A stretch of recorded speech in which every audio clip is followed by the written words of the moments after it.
I'm good in that. So Frank, when did you join up? I joined up when I was sweet 18 in 1939. I can't give you the exact month, but I think it was March. Yeah. It all started with recruitment people coming around out the army, round to the works where I worked, the brickyard. I worked at the brickyard. And I was impressed with this. It was an armoured vehicle that I came to use a lot later on in the war, a Bren gun carrier. And my mate, who was went to school with, and we worked together in the brickyard, we decided to recruit, and we went to Aldridge. There was a new HQ there in Aldridge, starting a new battalion, the 7th Battalion South Staffs, and we joined. We did a few training exercises, roundabout, in the fields, in there. The war was imminent. Hitler was chasing and being nasty to a lot of people on the continent and everywhere. And this is one of the reasons they were recruiting, you know. Anyway, we signed up, and that was it, and we did this little bit of training, and then all of a sudden we're going on to Gower in South Wales on a training exercise, as a sort of a holiday. I can't remember whether it was a week or a fortnight now, or whether it's 2 weeks.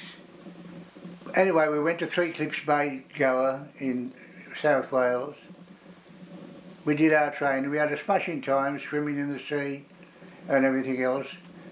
And we were just on the way back by train.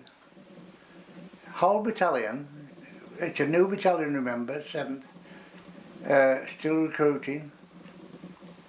And we came back, and on the way, the war started. So we didn't end up coming home.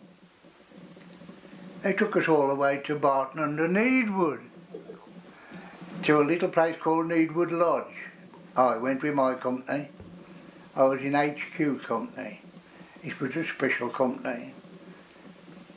We trained on special things like 2-inch mortar, 3-inch mortar, and a little 2-pounder gun, anti-tank gun. Anyway, we were living in the stables there. We had to clean them out before we, before we could bed down that night. We had to make our own polyasses, what we call them, beds with straw, a big bag full of straw out of stables. And that was us then for quite a long while, quite a few months. And we used to go all round by your dad's in the village there, training up the road, marching. And then we moved on, of course, after that. We went to Liverpool, round the docks, we did dock work. We went to quite a few towns in England, round both coasts and the south coast.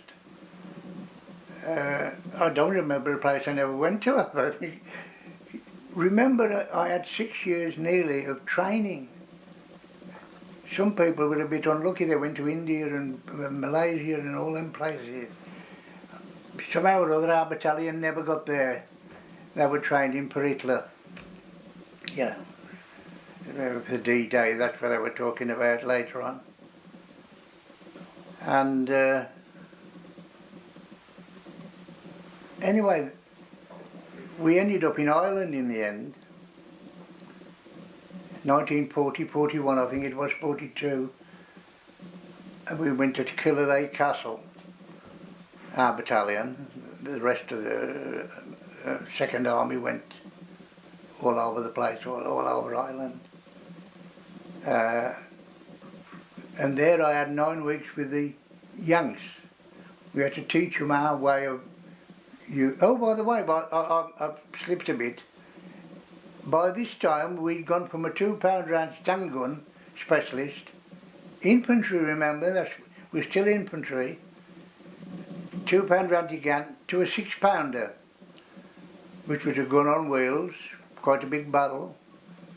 And later on, we come to this 17-pounder gun, which I ended up with in the war and on D-Day, towed by a carrier on tracks.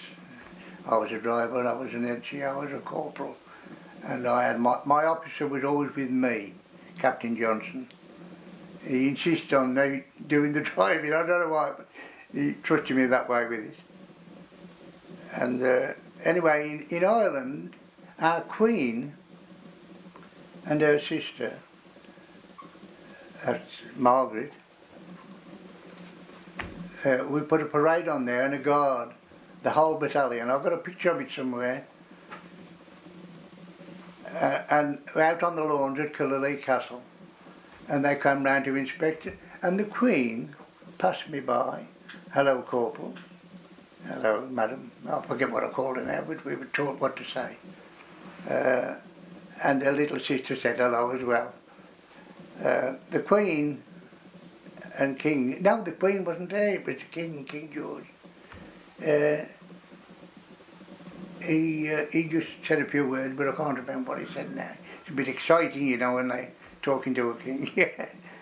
Anyway, that was a little episode in Ireland.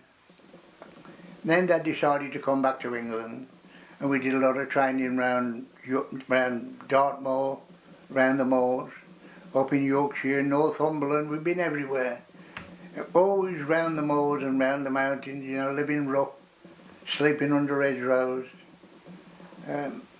We hold the army record, the 7th Battalion, by the way, marching, route marching. That's with full kit, rifle, full kit on your back. 30 mile, we did that in less than 2 hours, and I believe we still hold the record for that. So although it was new to us and it was strange, we was only 18, you know, all of us was all kids, and it was all new, and we knew there was a war pending and all the rest of it. But we enjoyed the training. It was hard, but we were tough. We were brickyard kids, pit kids, you know. So, you know, it wasn't too tough for us. We were tough enough. So all of a sudden, I'm asked to go to Lichfield with an officer and another NCO and somebody else, head of transport. And we went and picked up the first Bren gun carrier off the back of a railway wagon. And that was the first one that our unit, our brigade actually ever had, and I had it. And I learned to drive it, and then I taught a lot more people how to drive them in the end. And that was the start of the Bren carrier. And of course we had about 9 of them in the end to make the platoon up. I think it was 3 to a section, if I remember right. And that was the start of the Bren carriers.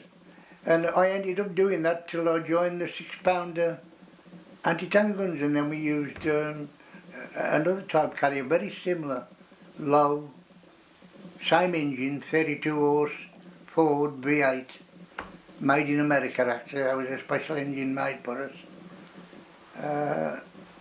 We could do 60 mile an hour cross country, and that was when we opened the governors on the carburetor.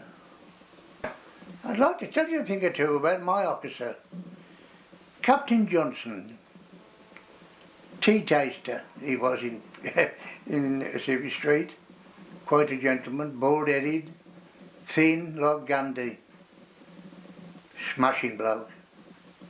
Every time he passed me by, he used to knock my hat off and then run, because that's the sort of feeling that's how we used to work with each other. This is in the war, by the way, mainly in Normandy. He's a sod, he was. Anyway, one day we're up in Grimbock, this place I was talking about before, the River Orne, and he came up to us up the hill. We're in our little dugout. A chap named Harris from Walsall Wood, who I went to school with. He was a bit older than I was though. He lived opposite me. He got a hole with him, and I dug a hole together because he was in my section. I wonder what's happened to him. Anyway, Captain Johnson, all of a sudden he's there. He's got no shirt. He's in pumps, trainers, no hat on, no helmet, shirt, and he comes to find out how we are in our holes up in the front, waiting for tanks or counter-attack, whatever. because it was a bit rough there on Grimbach. I'll tell you that, it was all bang, bang, bang, I'll tell you. We lost hundreds and hundreds of men, we did, there. Captain Johnson went back, left us, said, "What were you doing? Keep your eye open." And up he went down the hill. Then I can talk about my colonel, Colonel Bullock from Wolverhampton. He was a sod. He done one or two things to me in discipline. I won't say what they are. I said I'd bloody kill him when he went abroad. It was temper. But he became one of the finest officers in battle.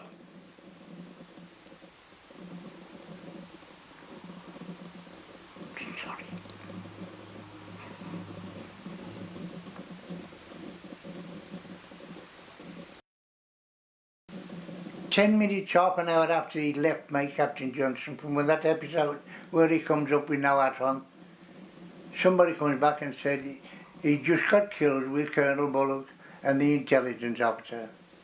A 4-inch mortar right in the middle of them, they were talking manoeuvres, whatever. Killed the 3 of them. That was the end. Well, it all started off in Tilbury Docks, Hayes, Sussex. I think it's Sussex. And we were out in the bay there for 2 or 3 days on a landing craft with a 6-pounder gun and a Cadloyd carrier and my little crew of 3. Then all of a sudden it all starts to go off. All the ships are moving, the artillery is working, the aircraft are over, and all you could hear was noise. And we're still standing still in our course because we weren't prepared to land at the same time as the first flush. My unit weren't going to land at all that day. And all of a sudden an order came through to my officer, Captain Johnson, you've heard me talk about him, that they wanted all the anti-tank guns they could get, because the first wave had hit the beach and they'd run into a lot of tanks, and they wanted as many anti-tank guns as they could get. So we all had orders to leave our units and get these anti-tank guns there, which we started to move on these carriers. We went all the way to nearly to the beach, and they dropped the door, orders to get off, full throttle, keep your foot down on the throttle, I said. And down the ramp we went, and I went into about 5 foot of water, which was higher than the vehicle. So the vehicle filled with water, but I was still moving. I kept my foot down, which I'd been taught my blokes to do. Keep your foot down, and it drives the sea, drives the water out of the exhaust, you know, and out of the air carburetor end, because they got a big pipe on each end, stick it up in the air, and they said, keep your foot down, it blows it out. So, which I did, and I got out of the water. We drained off, the water was all around me, all around my waist, and my chaps at the back. And the officer, he was standing up, he was up to here. Anyway, we got up the beach, and there was beach men there telling us where to go. Over there, Tommy, you know. And we got behind a sand dune, and we got to get the waterproofing off, because all the engines were waterproofed, in case you went in the sea, which a lot of them did. And of course, it's a race then to get the waterproofing off the engine, off the electrics, off everything. Otherwise you can't move it, the engine just seizes, gets too hot. That done, then we're ready for action, and off we go with some section, and my officer had his orders from somewhere. Come on Frank, you know, crew, we're into it now, it was our first. And off we went in search of tanks. And by this time, by the way, my unit hadn't joined us. It didn't join us till much later. But when it did, we was in front of the Orne River. and we got to get across, and it's quite steep, the sides. I bet there's as high as this house, the far side we've got to get to. And there were no fords hardly to get over, so the engineers had to be called to build a little pontoon bridge, that's little boats with rails across them, which we eventually got over. We got shot at all the way over. And up this track we went with the 3 guns in my section in the end, all following me up this track round. And as we got round the track, we got pelted with bullets, machine guns, spiders, the lot. Anyway, they were missing us. I got me peephole driving, I was just looking through the little slit hole, you know. He says, keep going, Captain Judge says, keep going, Frank, keep your foot down. And he got his Sten gun here, firing over the top. But he's in the grass and we got through till we got to Grimbock village. Or town. That's the place you've been looking for, Grimbock. And the Germans had counterattacked and took our blokes prisoners. Our chaps had already took it. And some of my platoon on the other section had got took prisoner. And when we got there, the Germans panicked. And all of a sudden they're giving themselves up to us. Young chaps, they were kids, some of them. And when we went in the houses to sort the houses out, there was our chap sitting round the wall having a smoke. And Plumpton from Liverpool cussed us for taking him. He wanted to be a prisoner. He says, I'd have been out of the bloody war, he said. Anyway, that was Grimbock. We was there quite a bit. That's where I lost my officer and the colonel and a lot of men. Hundreds of men we lost there.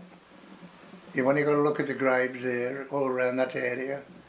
Thousands of graves and graves and graves. That's Staffords. North Staffs, South Staffs, everybody, Canadians, Americans, thousands on them.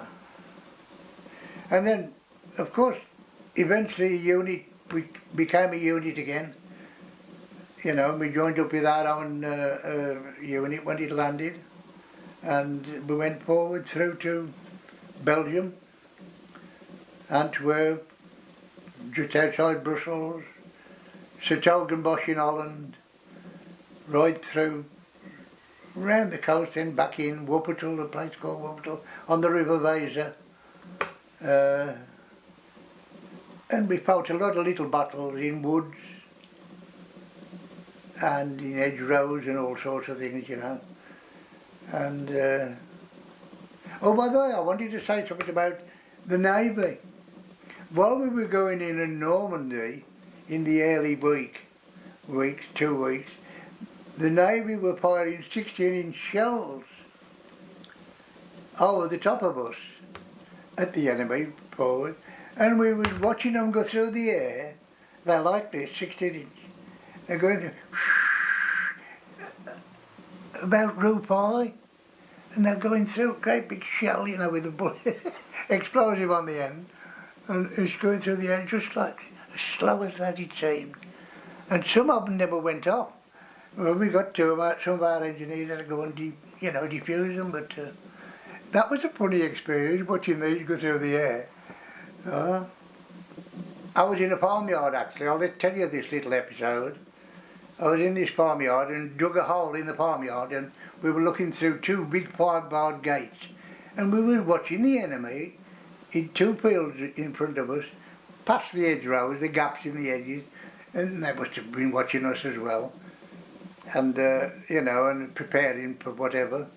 And as soon as you stop at a place and take it, you dig a hole for yourself. The first thing you do, self-preservation.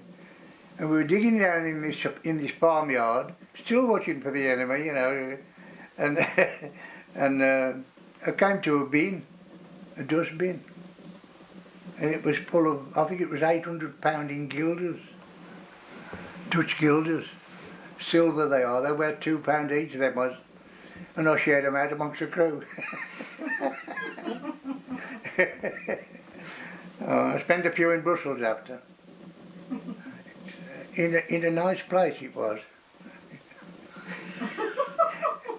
And then on, of course, we were all over the place. We were here, we were there. We were mopping Germans up, really. They'd had it. The Russians were giving them a hide in the other side, and everybody's fighting to get to Berlin first. Is it going to be the Yanks? Is it going to be the British? Is it going to be the Russians? And it nearly became a war between them. It was going to do it. Anyway, I got as far as a place just outside Dusseldorf called Velbert, in Velbertstrasse. And the war was being talked about finishing. It was getting quieter and quieter, you know, not too many shells, no aircraft, no German aircraft come to bother, you know, and all that sort of thing. And anyway, we were going to take Hamburg the next day, which was going to take 2 days to get there from Velbert. We were going to take Hamburg, and that was going to be our next job. We got to Harburg, which is this side of the river, Elbe, and Hamburg's the other side, but it's all Hamburg really, but they call it Harburg and Hamburg. And the war finished properly. All of a sudden everybody's squealing and shouting and drinking whiskey, wine, they opened everything.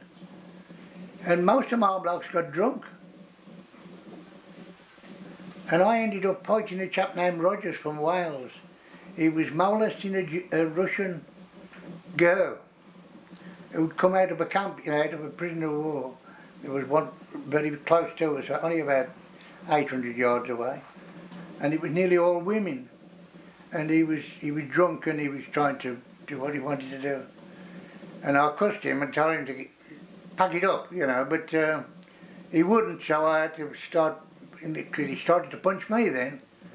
And of course there was a scrap going on then, and anyway I betted him somehow or other, and I had to nearly knock him out really, and we shot him down by a wall, by a big house in Harburg. And then instead of marching through Hamburg, instead of fighting for Hamburg, we marched and rode through Hamburg peacefully, and all the people was in the cellars looking through the window, German, watching kids and that. We fed them after with our food, they got no food.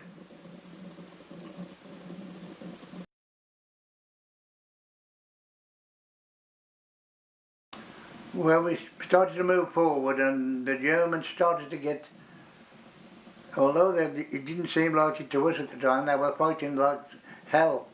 I think it was the 14th Army, and we surrounded this army, and they called the finish of it the Palais Gap, and we helped to close that gap. And I can always remember the name. It was the Palais country, of course, Palais. And there was a whole German army left in there, and they'd been bombarded by aircraft, by shells, by artillery, by us, by everything. And they kept fighting, and in the end they tried to get out. And they tried to get out through the Palais Gap. A lot of them did. And in the end we managed to close this gap, and it was nearly a whole army we captured, the German army. I can't remember the number of it, whether it was 7 or 14. Is it funny? I know I had a flag off one of the officers, a pennant. I've been trying to find it in my souvenirs, off one of their vehicles, you know, officer's pennant, you know, office flag. And anyway, we closed, that gap was closed, and that was the big, all the big battles were took up to that point. There was a lot of men killed, thousands of us. All my unit was, you know, the 7th Battalion who I was in, that was broken up straight away. And I went to the Norfolks one night, 9 of us, our vehicles, 3 vehicles and 9 men. After the Palais closure, of course, that sort of weakened the German intention altogether. They were on the back heels, running away really, and they were fighting. They were running. They were fighting, and it was like that right through Belgium, Holland. The worst fight was at 's in Holland, just on the border. And actually, I've been talking about the Churchills. The Churchills, about 12 of them, went into 's with flamethrowers.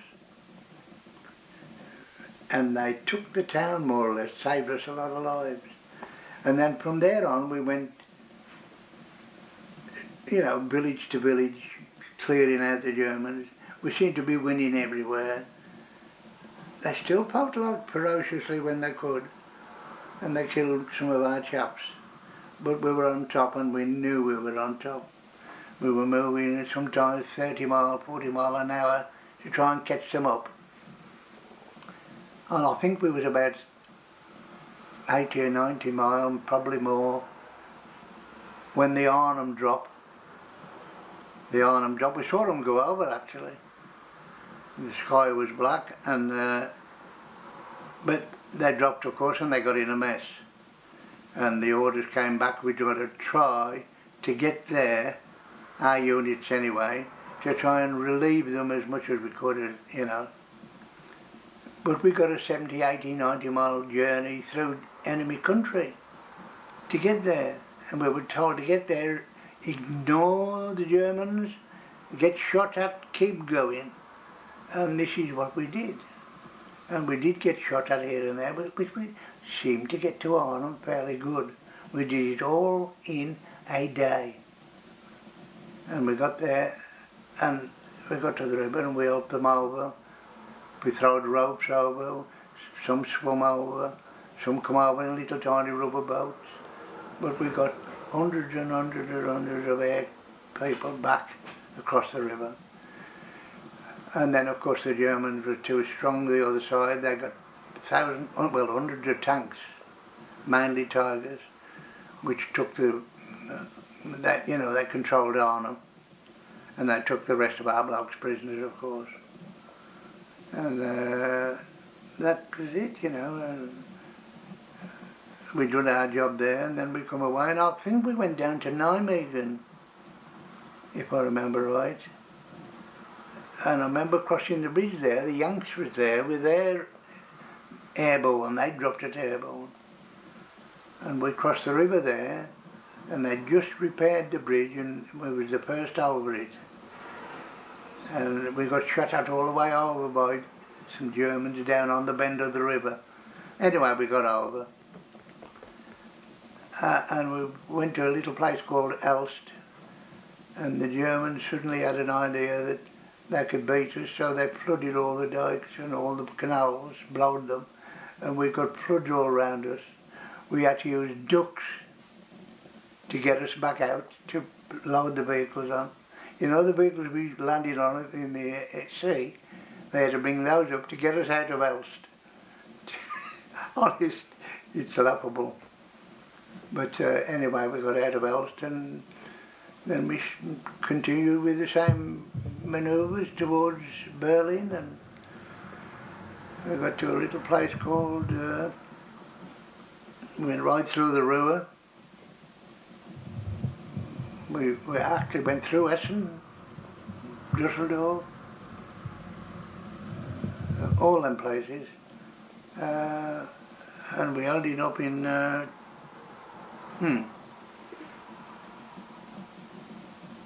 remember being in the park there and getting friendly with her. And German as well. And she was a belly dancer.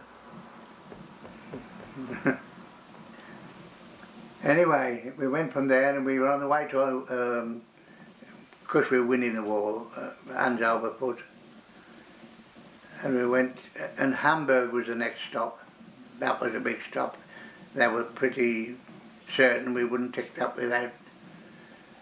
But all of a sudden we got to Harburg, which is the split of Hamburg. Harburg is this side of the river, Hamburg's the other, the River Elbe. And we got to Harburg and we've got to fight our way into Hamburg, and all of a sudden the war stopped. And everybody was shouting, the war's over, the war's over. Everybody was, all of a sudden everybody's getting drunk on, I don't know where they found it from. We were loosed all these prisoners out of the stalags and that, you know, and there were quite a few of those around. And they were getting drunk as well, and our chaps was mixing with them, chaos.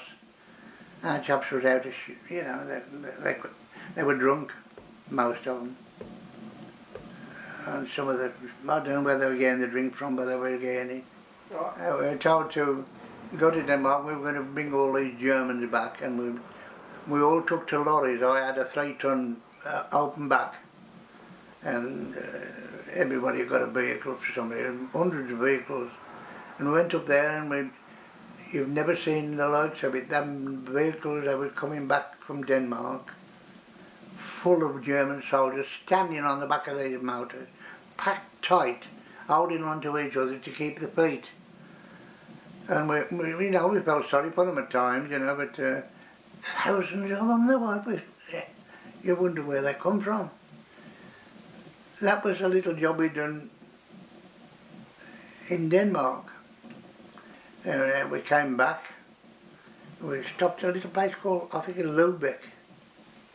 I think it was an airfield, a big airfield near Denmark. Lubeck. I'm not certain. Anyway, from there, I remember we sort of all got together again. The war was over, really. Everybody was moving stuff and preparing for the holding Germans, you know, like you do. And we started to get friendly with some of them, you know. You've got to do, really, because they were starving there, they got no food. We used to help them with food. We weren't supposed to, but we used to give them food and some of our cigarettes as well. And in the end, I said, all of a sudden there was orders, we were going to Italy. Well, we were moving, before they spoke about Italy, we were going to have a holiday in Louvain. A rest we were going to, and our unit went to Louvain, which was in Luxembourg, really, that area. And there was a big American camp there, hospital, under canvas, huge, miles of it. And the Germans were dropping 70 V1s on it every day. 70 V1s, trying to kill the hospital and all this around. Anyway, we went there for a rest. And of course, I remember telling you a story about a lad I was cutting their hair, did you? I was in this house, big private house, having this rest. And these bombs were dropping on the hospital just a mile away, half a mile away. But while I'm in this house, I used to cut our chaps' hair with clippers I got out of a shop. I used to keep all their hairs cut. And the two lads, there were two lads in there, they were twins actually, and the lady was a teacher in a profession. And I said, should I cut their hair because it was growing down? Oh, yes, please, yeah, no, okay. Cutting this one lad's hair, and I heard this V1, and I had a premonition. I went and looked through the French window, opened the door, and I could see it. It could make a rather strange noise. and all of a sudden it stopped. And of course the first thing they do is that, as soon as I stopped. And it was coming right, I was seeing that. So I dashed, honest, I knew it was going to come near us. I dashed in, throwed the kid to the floor and the other one, I managed to get out of his leg, and I sat on the floor and I lay on the one and half lay on the other. And all of a sudden, someone hits me in the back. It's the French window. The whole French window landed on my back, and it actually cleared this private house to the ground. There was right bombs then. And we had to, when we went outside to have a look, see all this smoke and everything coming from the cellar. Oh, and they said there's an old lady living in there, I wonder, you know. And we went searching, and all of a sudden the smoke cleared, and there's this old lady in the cellar, lying back there on the floor. And she was dead, you know, and we brought her out as best we could, you know, and wrapped her and left her to the people to look after. But the two lads, one of them had run off in panic, and the mum couldn't find him. You know, this thing that frightened him that much, he'd run and got lost somehow or other. And the other one I'd got by me, you know, and he seemed to want to stop there. He must have felt safer, you know, being by us. When anyway, whether they found that lad or not, I don't know, because we had to move on in the end. We had to move out of there, it was too dangerous anyway with these bombs. And all of a sudden we get orders that the Battle of the Bulge was starting. The Germans was making this push through the Ardennes. And, not the Ardennes, through the what's the Ardennes, wasn't it? Yeah, through the Ardennes. And a bunch of me asking that, I should know. And of course we had orders then to go and reinforce the Yanks, who were taking all, you know, they were in that area where it was happening in the Bulge, the Yankee area, and Monty had the orders to send several units to help these Yanks try and stop this battle, this push of the Germans. So off we went, flat out. Everybody was flat out up the roads and everywhere, and we've got quite a few miles to do, I'll tell you. You remember Louvain, if you look on the map, we had to go from Louvain up to that Battle of the Bulge. Anyway, we joined the Yanks in the end, and they were glad to see us. Oh, Tommy and all that, you know. They were all, they do panic a bit, you know. Anyway, they were glad to see us. They must have thought we was the godsend. Anyway, we joined them, and there was a few skirmishes, of course, and the battle finished because the Germans ran out of petrol, didn't they? For the tanks. They were doing it with tanks. If they'd have had petrol, they could have found all the way to Brussels, and the war would have been overturned. Honest, it was as bad as that. Anyway, they got stopped. They ran out of petrol, and tanks was their main thing. And that was the end of the Germans. That was the end of all German fighting. Some orders came through. We've got to go to Italy. There were a lot of brigands apparently in Italy after the war, was attacking out convoys and single vehicles and pinching them and taking them and killing the drivers and all that. And we were sent down there to try and thin these people out. Anyway, we had to drive down the autobahns, I'd done 1,200 miles in less than 24 hours. Flat out we went down. Well, we had to divert every now and then because a lot of the bridges were blown. And we got up through the Alps, through the Brenner Pass, over the Brenner Pass, got into, this was in the night time this was, and Captain Johnson, Colonel Bullock, I mean, who I was taking. Oh, I never told you the story, sorry. I'm going in front of myself. Huh? Just talk, it's fine. Just, what happened before we went, the unit was told to go to Italy and they couldn't go through the Switzerland by train because they got arms.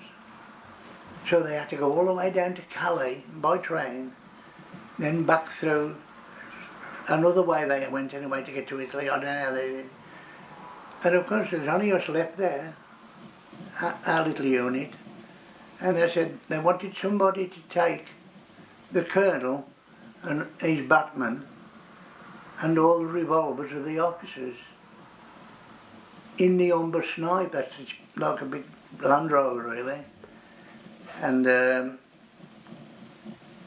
they wanted an NCO, somebody was good enough to do it, like, and they picked on me, Colonel, for some reason. And they said, would you drive us to Italy, Frank? From there. Anyway, I've got the map actually of all this somewhere. I ought to show you. I've got the journey that I did and the passes I had to get through here, there and everywhere. Through Stuttgart and back through the Brenner Pass. And as we were getting into Milan, we got to go to Milan to meet another unit, you know, we were gonna work with. And as we got into Milan in the night, it was pretty good light, although it was late at night. Very good light. All of a sudden we getting shot at. You know, you're only in a vehicle, you know, Umber Snipe.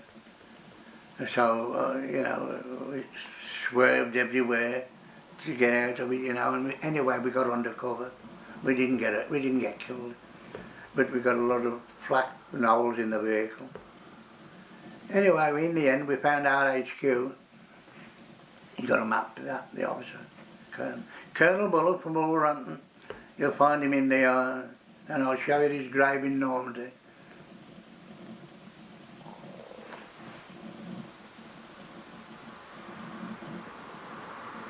Every time I talk about him and my captain, this happens, and I don't know why. Do you want a break? No. Do you want a break for a minute, mate? We have to talk for it. No, they were right. They were such fine leaders, you know. Anyway, we got him there, and I dropped the colonel and his batman and all the revolvers were under the backboards of this vehicle. We could have got pinched up, you know, out of it. Anyway, we got there and we got there safe in the end.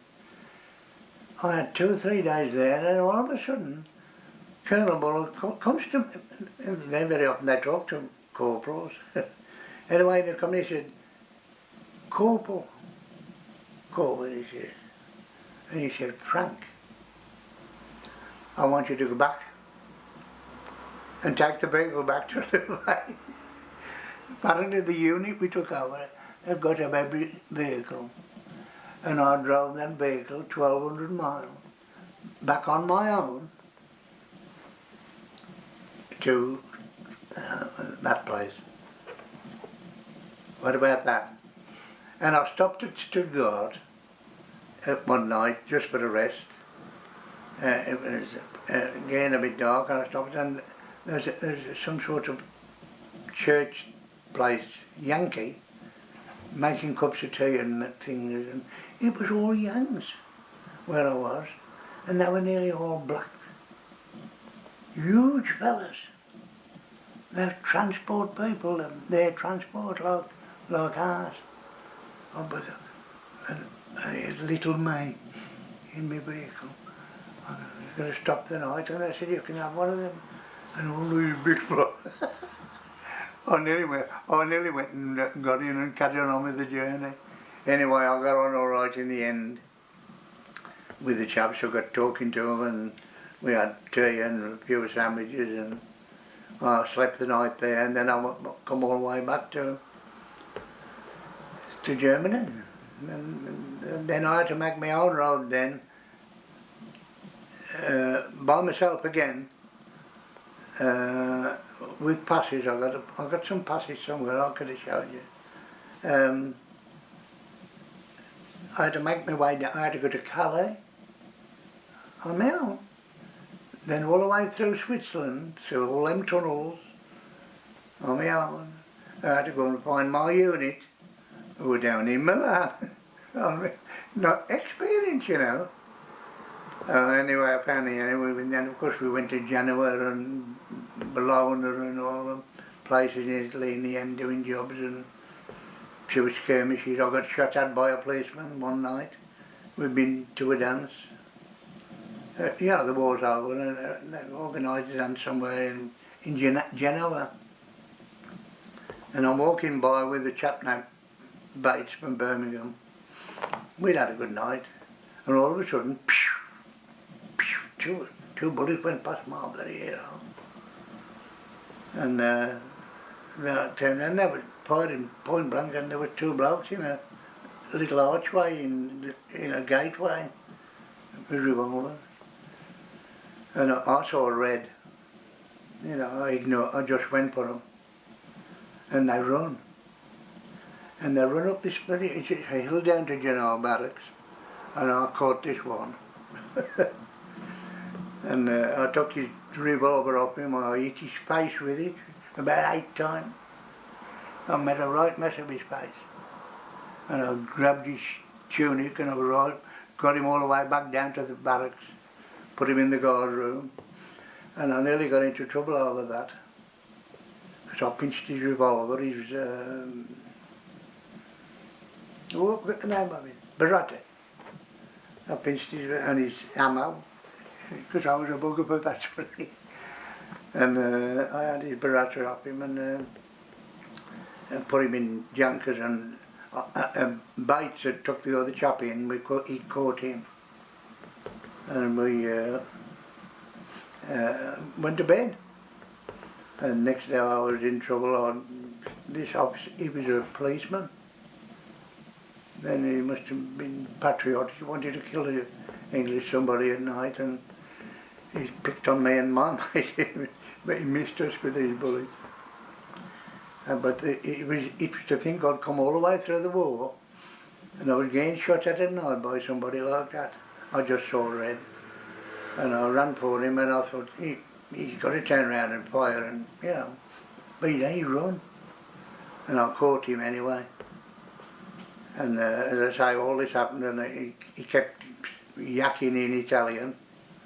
I didn't understand a word them days. Every time he spoke, I hit him. Anyway, I took him back. But next day, my mate, Sergeant Millard, who I went right through the army with, actually. He came from Heath Hayes. He's dead now. He comes to me and he says, Frank, he says, have you got the... He says, a policeman who shot at you last night. I said, oh, I didn't know that. He says, that's what you're doing with him. And he says, you've got his revolver, haven't you? He says, and I said, who told you that? He says, you can't have it. He says, all that damage you done to him, you shouldn't have done that. And so I gave him the ammunition, a little bit of ammunition, that's all, and the Beretta. I wanted to bring it home as a souvenir, and I didn't. And they hushed it up, and the policeman didn't want to get into trouble, and they talked round it and asked me if I minded. I said, he's a policeman and he'll lose all this and his family and all that business in his service. And I must have said, oh, lose him bloody off, And that was the end of that episode. Little things in my life. The war's finished.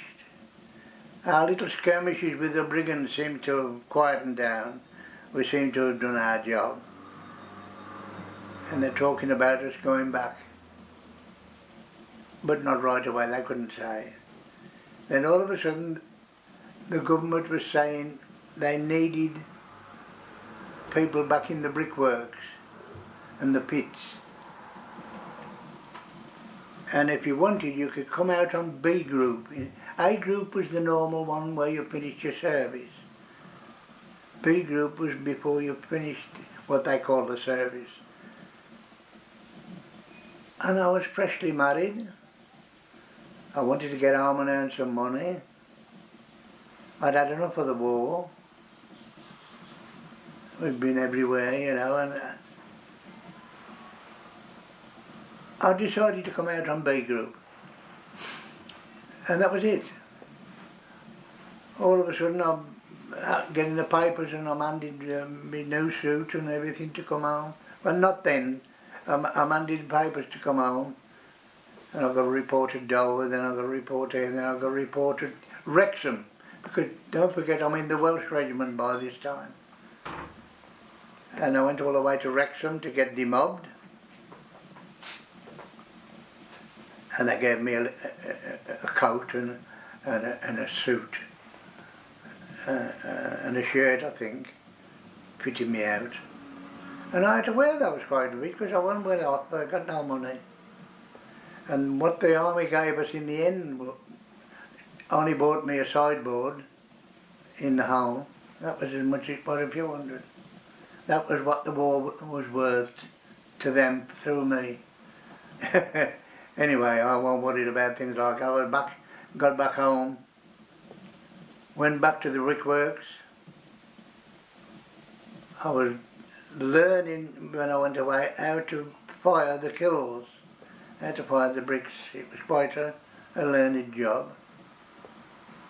And they allowed me to do that and also do the wheeling of the tiles and bricks as well in between. But I was learning how to fire the kilns. But that didn't suit me. That didn't suit me. I was learnt a lot while I was in the army. I was a qualified mechanic, qualified. I've been on that many courses and I'd had the vehicles and mechanics was nothing to me. We used to strip them down, repair them, everything. Not like I do today, change it. And I wanted to get into mechanics and I asked the boss at the works if he could find me a job in the garage. I said, this is the sort of thing I've been doing, I'd like to get into it. I don't want to push a barrel all my life, pushing bricks about and all that. And Mr. Hatton, who came from Linden Road, Triangle more or less, on the Line Road, I could take you to his house now, double house. He was the boss and he said, I haven't got a position, Frank. He says, the internal transport. He says, we've got to widen it and all that. He says, I said, that'll suit me. And it was lister trucks, stacker trucks, dumpers, diggers, everything came into it. And I got this job. And I became second in charge within 12 months. And then we shared the managership with a chap named Bates. He was a lovely man, taught me not to swear. he used to say, if you swear, Frank, that means you're ignorant, you don't know any other words when you're going to use them. And anyway, he was a nice bloke. And between us, we ran the internal transport at Aldridge Brick. And there, it was quite a piece of transport. Coal cranes, diggers, electrics, the lot. Bulldozers, cart dozers, stacker trucks, 1-tonners, 3-tonners, 5-tonners, we did the lot. And we used to overhaul those vehicles. And I've done that for 2 or 3 years, and then there was a job going at another brickworks, transport manager. I thought I'd go at it. And I put in for it and I got it.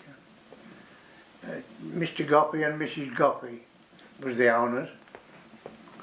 And what was their car? I used to have to look after their cars, 2 cars they got. And the vehicles they got a few lorries, And I took over the transport and I got a brand new garage. Huge place it was and all. 12 thorny crops they'd got. 5 ton and 7 ton thorny crops. And they sent me down to, where was it? Where they made thorny crops, down the south. And I had I think about 5 weeks learning their engines and things. Came back, done the job. And I used to keep a record of all the tyre movements, how many miles they'd done and all the rest of it.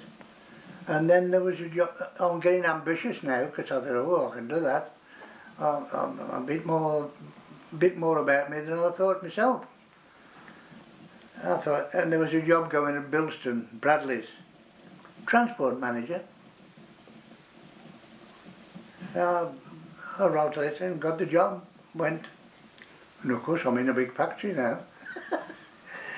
And they've got stacker trucks and all sorts of trucks as well. I took all these over. And while I was there, I used to have to learn, with this internal transport, I used to have to learn where they were, what movement they were making and when they were changing tools. Because stacker trucks used to change all the tools. You know, where it used to be done by a man years ago, a lot of men. And so what was the point I was trying to make?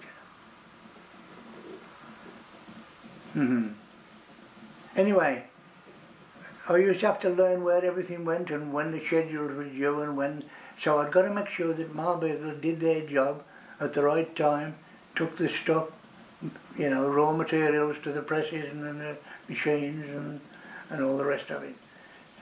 And I used to go on the meetings every morning, the company meetings. The big boys was there, and they'd all be doing the talking, how far we got, how far are we away with this and that. And sometimes they didn't know, and I used to speak up and say, that's due in the morning, sir. And that'll be ready on the Saturday, you know, and that sort of thing.